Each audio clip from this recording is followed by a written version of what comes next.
Hey there, saxophone geeks. Andy Volker here, the saxophone geek. It's always hard to look at the camera in the right place. I think right there is where I should be looking at it. Ha ha ha.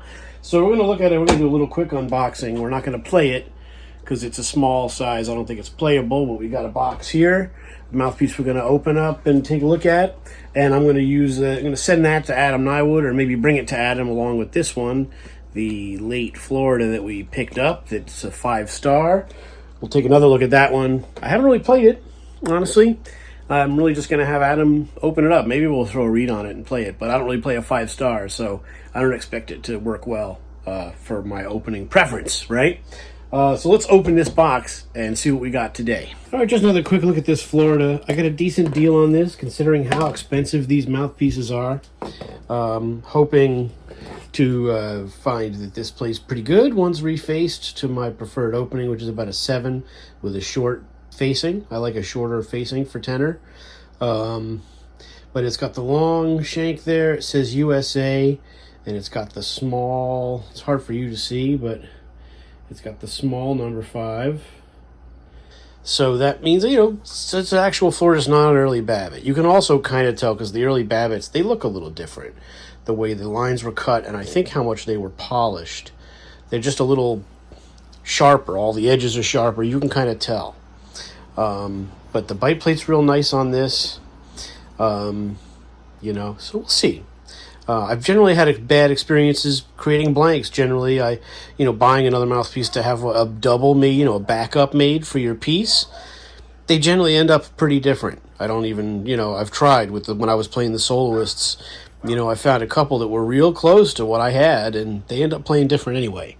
So that's that, right?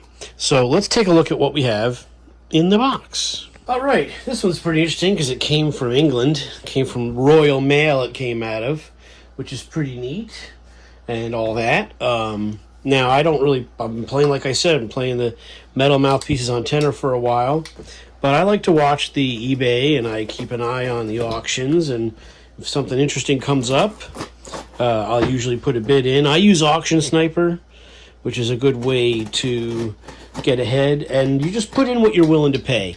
I recently bid on another Florida, an earlier one with a shorter shank, no USA. That went for way more than I was comfortable paying, and yeah, it's a bummer to not win an auction, and I would like to find a piece like that and whatever, but it's not always in the cards, and I would have been unhappy having paid as much as the mouthpiece went for. It went for over $1,000, which is cool, but you got to just manage your expectations. That's how I like to handle it, because ultimately you don't know if you're going to get a piece you're going to end up liking anyway. So we got to get rid of some packing pellets. Let's take care of that. All right, let's get these in here. Dump some of these guys out. Nice of the seller to work really, really hard to take care of the item in question. It's much appreciated by us, right? So it's bubble wrapped here, a little bubble wrap. It was well packaged in those peanuts. Very nice work. Much appreciate that by the seller.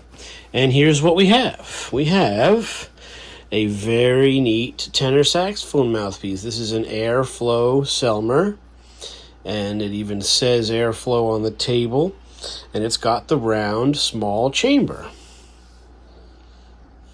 Very nice condition. Doesn't look like it's ever been messed with. It's a C, which is not very open. You can see it says that on the table there. Let me zoom in. So you can see it says C Airflow. Look at that. And you can see milling marks on the table. Like, this is unplayed probably. I don't see very little evidence of any wear on the beak here. Now, I'm not really playing a small chamber piece on tenor anymore, these days anyway, but I just couldn't pass this up. It went for a very low amount of money, which is surprising. I put a pretty low number in and won the auction anyway. So there you go. So I'm going to bring this to Adam as well, have him open this up to a 7 or so with the short facing and see how it plays. Now, if you follow my channel, you know I already have one of these. I did find one before the pandemic, and then during the pandemic I had Eric Giefenhagen work on it. I didn't end up really playing it. It's got a neat sound, but his facing is a little longer, and I think that with a more shorter, aggressive facing, for me personally, that's going to work a little better. And we'll see what it sounds like. I don't know. Just a little experiment. So we got ourselves a short shank airflow pre-soloist. We just call this the pre-soloist, basically. And why are they interesting? The round chamber offers a different character. And this is what Sonny Rollins used on the bridge. Pretty sure.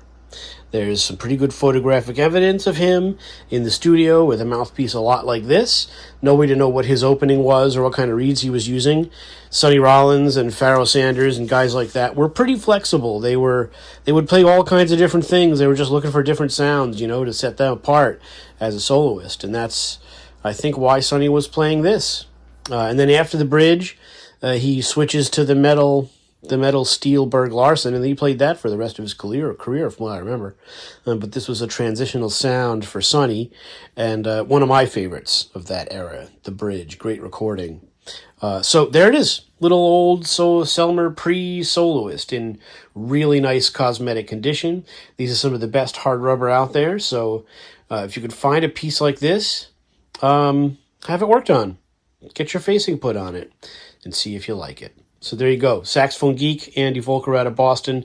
Please like, share, and subscribe. I'm on Instagram, AV Jazzman for jazz and sort of a little bit of light comedy vibe on Instagram, AV Jazzman. So I'll let you know how these develop. And thanks for watching. Let me know your new projects. You got any new mouthpiece projects? Looking to buy something? Anything on the horizon that looks interesting to you? Let me know. I always find this stuff interesting. For me, it makes me practice a little more. I like working with different mouthpieces from time to time. It just keeps my brain on the horn, whereas I tend to be a little ADD sometimes and watch too much YouTube and shit like that. So for me, the mouthpiece thing, it's not necessary. And, if you want to be a great player, you got to practice. But I still enjoy this stuff, and I know you guys do too. So let me know your thoughts. Let me know what your next mouthpiece project might be. And we'll go from there. Thanks for watching, guys. Saxophone Geek.